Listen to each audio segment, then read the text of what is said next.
keys to having fun is you got to be healthy, you got to be active, you got to be able to do things.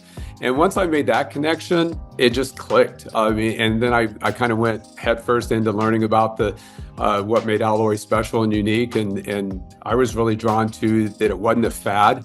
I didn't want to be in something that was just hot right now, that 2 or 3 years from now, we're trying to figure out how to do something else with that bar in the room because that it's not as popular as it used to be.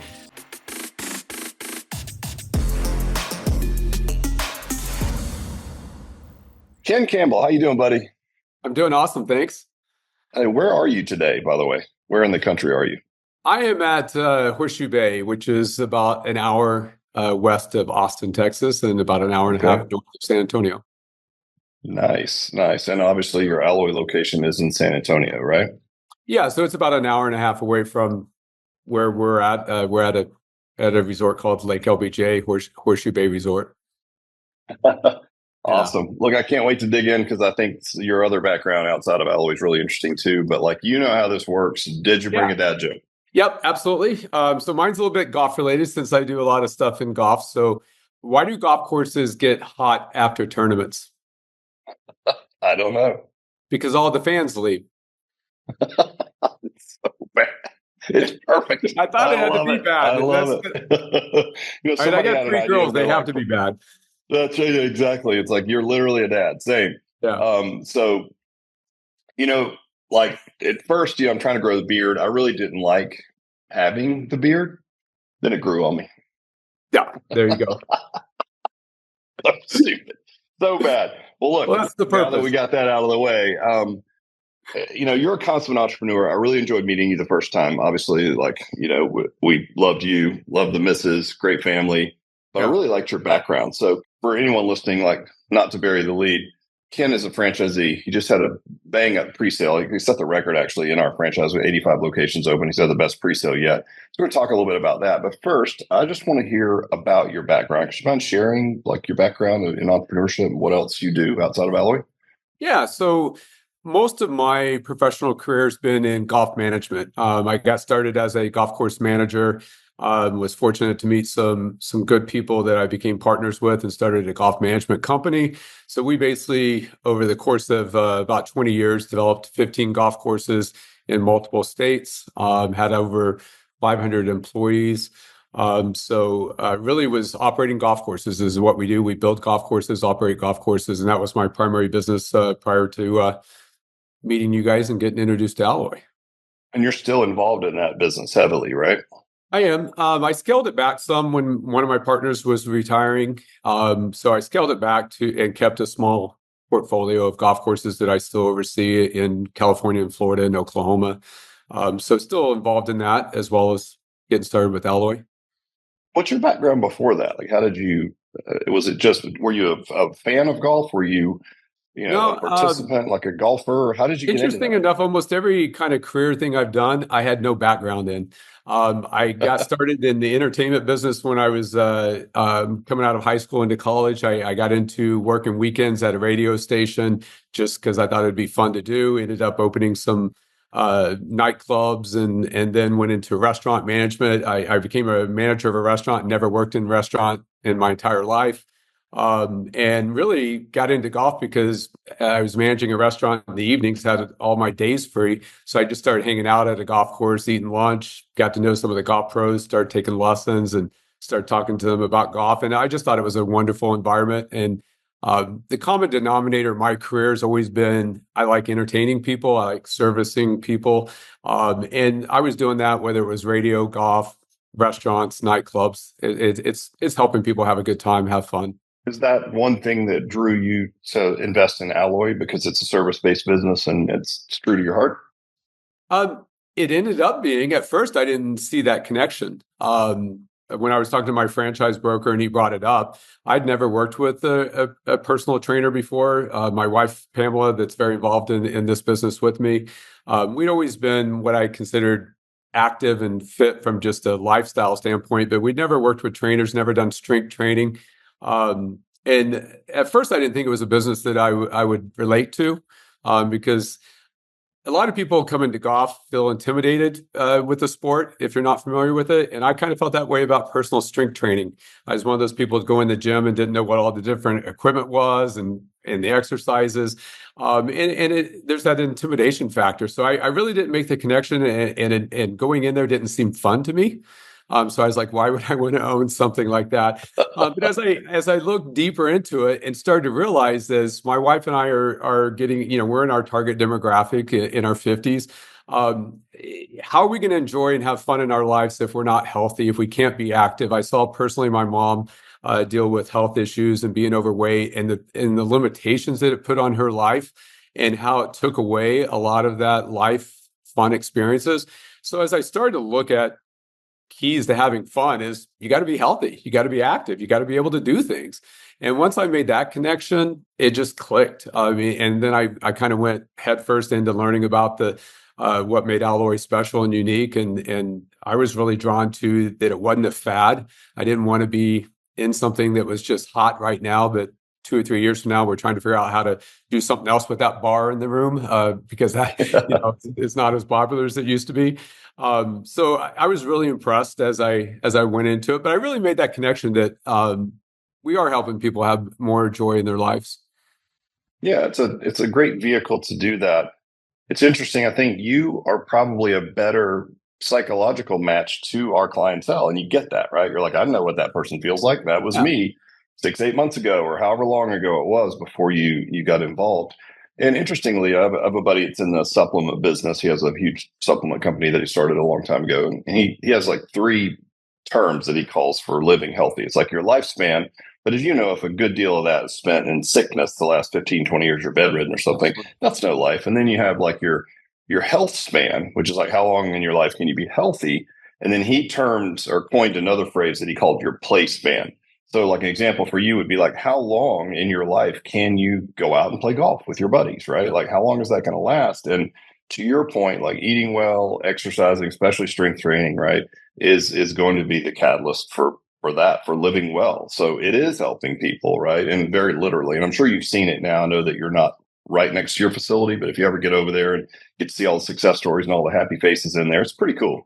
No, I love that connection. I love going to do visits because you do hear those stories, and you see it. It's very relatable, and I think the perspective of not having that experience in a gym allows me to talk to our trainers and coaches about what it's like for that first time person when they're coming in. And as trainers, maybe you take it for granted that you've been doing it so long that you forget what that's like, that and you don't know your way around, or that sense of initial soreness and failure that you have with doing something unfamiliar and new. Yeah, absolutely. I think it's an advantage. I think a lot of people, when we first launched the franchise, I've been in fitness space forever and done a bunch of consulting. So I had a bunch of contacts in the fitness space. And some of them came to the table and wanted to, sort of put to, sunset their personal brand and scale some alloys, which, great. I was honored to do it. But it was interesting for those people. It was actually more of a struggle at first than it was for guys like yourself, because you fully understood the customer avatar, right? Yeah. And you understand the main thing, where when you're in fitness, sometimes the curse of knowledge it just bogs you down, or there's just too much Yeah. information in there. And so surprisingly, for a while anyway, our top third or so of our performers were all guys like yourself, not from the fitness industry, right? Which is counterintuitive, but it just turns out if you just run the play and you understand how to service people and what they're Yeah. doing there and how to make them happy, it's pretty Well, that's simple. what I enjoyed when you and I first started talking. It's the golf business is a service business, and we actually look at ourselves as being in the entertainment business, and really for me, it's about how to help people have better life experiences. But it really comes down to, do you know how to service people, and do you create a culture of service? I don't think that's something that is that coachable. I've always believed that you either enjoy serving others or you don't. And so I've always gravitated towards service-based businesses, and certainly this, alloy fits that perfectly. Yeah, we always talk about, like, even from the coach's standpoint, like, you just have to have a raging desire to serve and to help Yeah. people. And then we're going to give you the right vehicle to do so. And there's many other vehicles, like you said. You could do a coffee shop, there's a Yeah. lot of ways to make people's lives better or make them happy, right? Golf, whatever that may be. But I really like it's so on the nose with what we do. It's so easy to connect the dots on how it serves people. But I think that's the key, right? That's got to be the main driver, and then we'll just provide you a vehicle to go and do just that. I think that parlays perfectly into my next question. So a lot of our investors into the brand, they're like you. They do multiple locations. Their idea is to hire good people, and yes, stay on top of the business metrics, how things are going, and provide back office support, but really just to hire good people. And they're not going to be in their facilities servicing revenue, which obviously for you can't. You're an hour and a half away. You also did that prior in your other business, right? The management of the Yes. golf courses. So do you have any advice for anyone out there who would love to be, again, it's a tough term, semi-absentee, but what type of advice do you have for people that want to scale and manage a business and not be with their hands in it day to day? Yeah. And for me, just because I'm not in the studio daily, doesn't mean in my mind, it doesn't mean that I'm absent, right? It's what is my role in servicing the business? And for me, it's really one, we always focus on keeping it fun, also keeping it very simple focused. I don't want to have a lot of different metrics that we're using and a lot of, I don't like to chase the shiny object where every week we're trying to just invent something new to chase after. So I really try to keep some core values that we focus on. And for me, it's about macro versus micro. So I'm there to make sure the director has all the tools, resources, and that our focus is in the right area. So between Zoom calls, phone calls, and just making sure that we're evaluating things in the way that I feel is best. One of the things that attracted me to Alloy is that I've always believed that if you have a good business model and the right processes, it's really about focusing on people, and the profits will follow that, right? So for me, it's my customer is the director, right? That's who I'm focused on to make sure, do they have everything they need to be successful, to be happy in their job?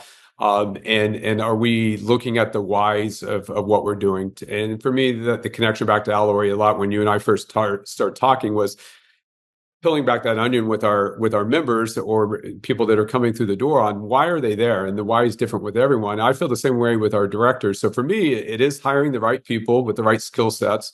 So what I focus on is making sure that I get someone in there that genuinely cares about people's why, because I'm not going to be able to coach them on that. If they don't care, there's nothing I'm going to be able to do to improve on that.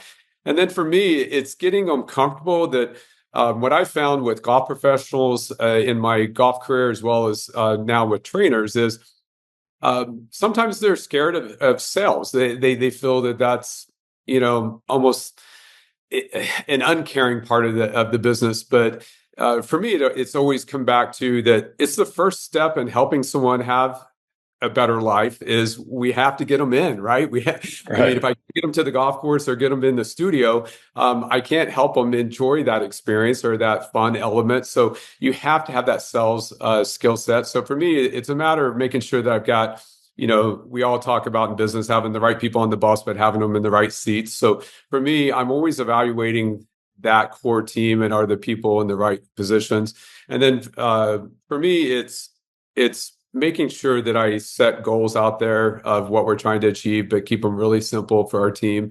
And when we talk, a lot of times it's not just about numbers. It's more about why the members leaving and why or are the members getting enough satisfaction out of it. I think if we talk about the people, then I know the numbers are going to support that and come back and be where we want to be. So for me, that's a big part of it. Not micromanaging the director. I like to let them feel that entrepreneur spirit. That for me, if we focus on why, I don't need to know how they do everything, as long as we're following the right playbook and not deviating from that. But I give them some latitude in how they get there sometimes, just to where they can bring their personality to it and their skill sets to it. For me, it's organization. It's what can I do from afar to support them, whether it's helping them on supplies or inventory items or just setting goals, is where most of my focus is. And it's just time management. Yeah, I love it. I think one thing you said that was key is your customer is your team, right? Yeah. And then their customers are the Yeah. customers, right? Absolutely. Yeah. think we have another guy who you probably have met, like Casey out of Montana, and he Yeah, lives 3 hours from his facility, and he said it perfectly. Same thing, just said it in a different way. Where a guy named Paul at the time was his director, and he's like, yeah, Paul serves the clients, I serve Paul. I'm like, yeah, perfect, right? That's the mentality of a successful. Again, I'm air quoting if you're not watching, yeah. semi-absentee Well, owner, right? You it can has to still be be that way if involved. You you're don't on have to be site. there. Yeah, because I Yeah. mean, if you're not on site, I mean, my site visits are to evaluate are the touch points the way we want them. Does the studio look the way we want? It's kind of that audit. But if you're not there daily, it really is a matter of making sure that they're in the right state of mind and that you are serving them because we're not going to know the members the way that they do, right? I'm influencing the member experience indirectly, right? I'm Hmm. influencing it by if my director is happy and all the trainers are happy. You and I've been to businesses where if people get along with each other. You can walk in and instantly tell if the training team there like each other and enjoy working with each other.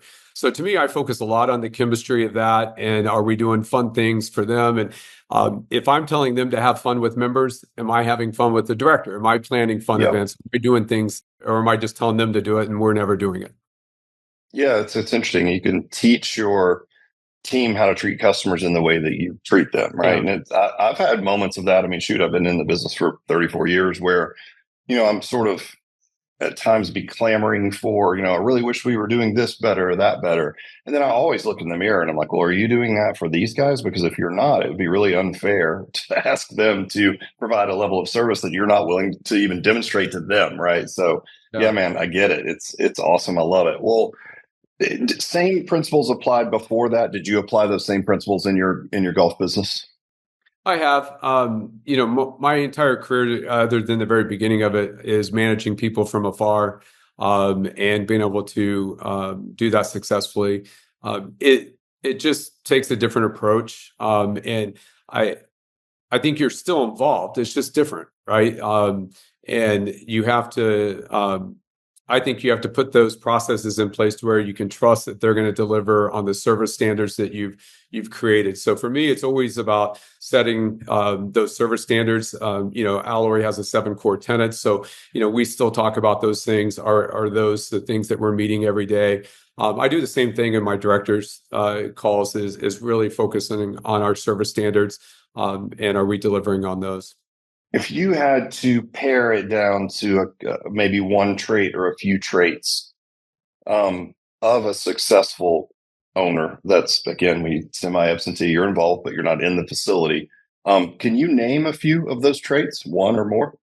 A word that comes to mind is consistency. I want to consistently be there for the team and support them how they need to be supported. At the same time, I want to provide that accountability and discipline. And you probably have known it very well coming from the fitness background, but so many people see discipline as a bad word in life, and really it's just structure. It's just providing that environment where people can succeed.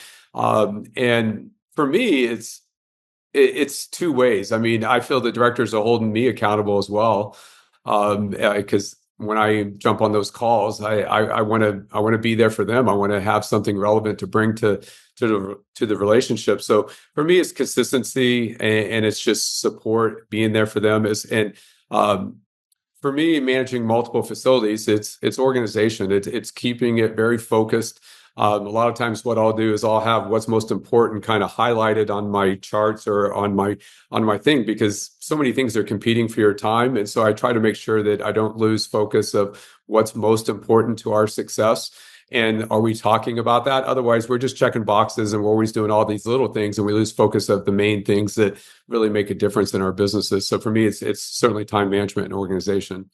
Yeah, I mean, you mentioned consistency early on, and you talked about that with your team, right? Like Yeah, being consistent. And I think what that builds, and we beat this drum all the time, is trust, and trust is in short supply these days. So if you're going to show up consistently for your team, yeah, they can understand that you're not going to emotionally respond to some bad news, or yeah, go out and do something crazy if things are going too well. It's like they can trust you as a yeah, leader, right? You're going to show up for them consistently. You're going to keep the main thing, to yeah, your point, right? you're organized on the back end, and that just gives them some breathing Yeah. room and some margin just to go do what you want, which is just knock the socks off of your customers Well, I think a lot of with what it we from have a to do is service. keep them motivated, right? I mean, as Hmm. leaders, it's providing motivation. I mean, keeping these guys excited about what we're doing. That's to me, that's a lot of what I do on an ongoing basis is that part of it, just being there for them. Yeah, I love it, man. I do. And it sounds so existential. It's sort of like, okay, what's the five things I need to do? But it's really like a lens that you put on to Yeah, approach your team and your business. Would you agree yeah. that it's not like 5 steps to great leadership? It doesn't work that way. No. And I think being approachable, I think sometimes people getting into this business have been very successful in other businesses. And, I think it's important that the director feels that you are approachable and that they can talk to you about, what's going on in the studio and maybe some of the challenges that they're facing. And so for me, it's being available and knowing that they can approach me and call me and talk to me about, not just on our scheduled days and times. Yeah, love it. Well, let's shift gears and talk about your Yeah. pre-sale because you did set the record. That And was fun. oh yeah, you guys killed it. And we always use this term internally, and maybe this will be new for anyone listening. Like it's important for us, for our brand, to hit what we would describe. I've heard it described as, I love the term, was escape velocity. That means like, okay, you crest that sort of 100 clients or so, and then you're moving, right? You've got that momentum. Yeah. And you want to reach that as early as possible. And a pre-sale is a great opportunity to reach that escape velocity, which is why we request that people open with 75.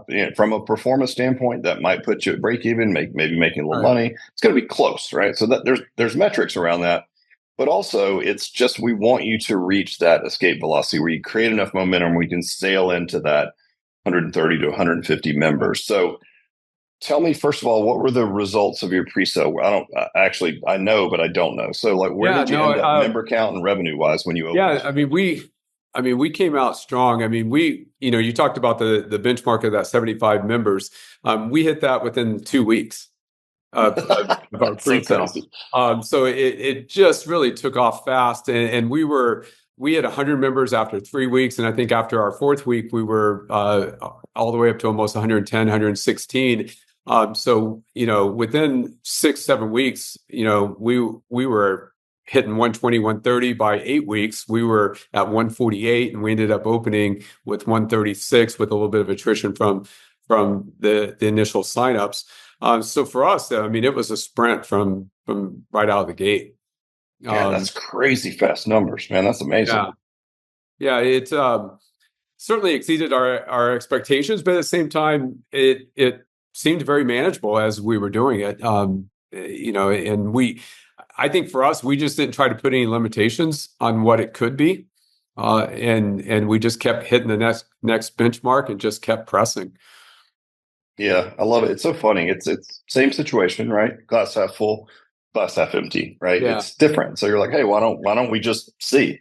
Like, let's go yeah, for it. Like, we won't yeah. Because stress about it. We'll just we had in fact, Adam was supporting us from Alloy, and he's like, do you guys want to open now? Because I mean, we'd already hit like 100 members after 3 weeks. We're at 120 at 4 weeks. So he's like, you can open now if you want. You don't have to wait to 8 weeks. And we kind of stepped back and said, do we want to go ahead and open, or do we want to keep pushing? And we elected to go ahead and keep pushing on the pre-sale, knowing that once we opened, we had to start servicing the members, and the focus would probably change because we were getting excited just to see where we could take it.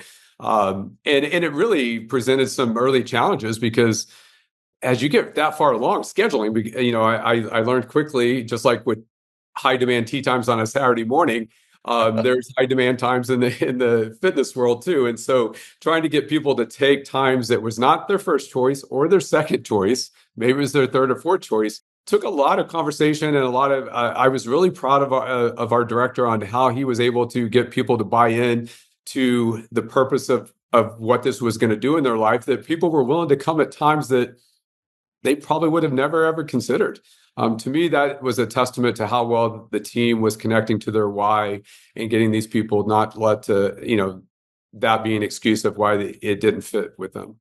Yeah, I think historically that's a question that we get often from candidates or new Yeah. franchisees is like, hey, what if the prime times book up? And of course, I know it, intuitively because I've been doing it forever. It's like, listen, when you're personal training and you develop those relationships, somebody that says, "Hey, I want 8 a.m." If you don't have it, you can get them to come at 11 or 2 in the afternoon or like whenever you want, right? That fits into the open time slots. But really, it comes on the tail end of like a personal relationship, right? And they understand and they really want to be there. And so it's a unique thing about our business where it's so relational and not transactional. Like if you're joining a boot camp gym that has 700 members, it's really just about numbers, right? You're churning a lot out. They're signing up a bunch of new people. You really can't establish real long-term relationships there. And I don't think you could do that. Like it's all transactional. It's like, you have my 6 a.m., I'll pay you this. Where personal training is like, look, we're here to help you. This time is booked. How about we come here? Like we've got the solution. And if you've done a good job, to your point, I think people will be pleasantly surprised at how many people are willing to be flexible with their schedule times just to get in, right? But you One of the have to things be, yeah, yeah, go ahead. Sorry. I was going to say, one of the things I heard over and over during our pre-sale is members were saying, no one's ever spent this much time with me before I even joined. The starting point session's an hour-long commitment. That was probably one of our initial challenges. When we hit 100 members, I didn't have a head trainer, any part-time trainers. It was just the director and myself and my wife, Pamela. So all of a sudden, we're doing I can't do the SPSs like they can. So I'm trying to help on phone calls, but our director's now doing SPSs and, you do 6 or 7 of those a day. I mean, that's a big time commitment, right? And so what I heard constantly was people valued that we were willing to make that kind of investment and spend an hour with them about their purpose and their why and how this could, benefit them. And they haven't even joined, right? I mean, this is before signing up. So I think that does make it unique with Alloy. And I think that people really found that to be relationship management, like you're talking about. It was more relational. One of the things I talked a lot about with other Alloy owners at our most recent conference too, is to me, to be able to successfully get to that kind of number, it really started with me looking more carefully at the location choices. When I talk to a lot of people, sometimes we can be guilty of going, "Oh, I want to open near where I live. It's right, at the entrance of my neighborhood." For me, I really went deeper into the real estate side of this, and I know it's a different subject a little bit, but I think it relates to how we can be successful in getting up into those higher numbers. Because some people, as much as they want to do this, they can't come at 10 o'clock because they have other job commitments. For me, I really looked at the locations, that how many people work from home, how many retirees are within that 1 or 2 miles, because I felt like we could get to 70, 80, 90 just filling the prime times. But if we're going to get to 120, 130, 140, you got to get people that are willing to come at 3 o'clock, 4 o'clock, or 11 o'clock. When traditionally would be at work, right? So for us, that I spent a lot of time and invested a lot in looking at the location demographics that were provided through the Alloy, support team. Yeah, I love it. And I think, organically, we've seen that in our corporate facilities and certainly in our franchises now, that most of the areas, I mean, all of the areas that we're awarding people are target rich, Yeah. with our customer avatar, period. We're not going to let you go somewhere where it's not going to work, and that's just math. But I love the fact that you dug down a bit deeper. And I think people would be surprised to see that in this model, we're as busy at 10 and 11 a.m. as we are at 6 a.m. Right now, you say that, but it's like, yeah, because it's only limited to 6. But I'm like, no, the demand even for 10 and 11 a.m. because most of our customers are like you. They're smarter than the average bear. They're entrepreneurs. They can control their schedule. You might want to do a little work in the morning and then come in before Right. lunch, or come in early afternoon, or it's just a different animal than what you're used to seeing, where people, if you're 25, you've got to get in there, get your workout in, hopefully get a shower, and then get to your cubicle, right? And this is not that customer. We're in the wealthy suburbs. They're typically not commuting, right? They're just coming in and on their own time and working out. So it's smart that you drill down even further, but I love it. So record pre-sales. What's next for you? You've got a couple more locations in the hopper, right? Yeah. Working on number 2. The real estate's probably been the more challenging part of it, sometimes just because the competition for the size of space, and also just being that, just like with hiring the right kind of person, I haven't been willing to compromise on what we think is a good location. And the real estate team resources that Alloy provides has been excellent with supporting that. So yeah, we're working on location number 2, and then we'll do a third after that.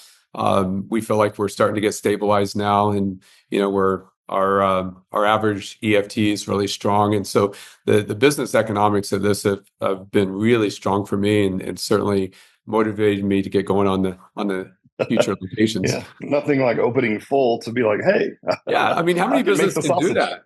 Yeah, there's Yeah, not too many well, places that open up with a full membership or the capability, even really going in at 75, 80 members, the capability to break an even on your first month.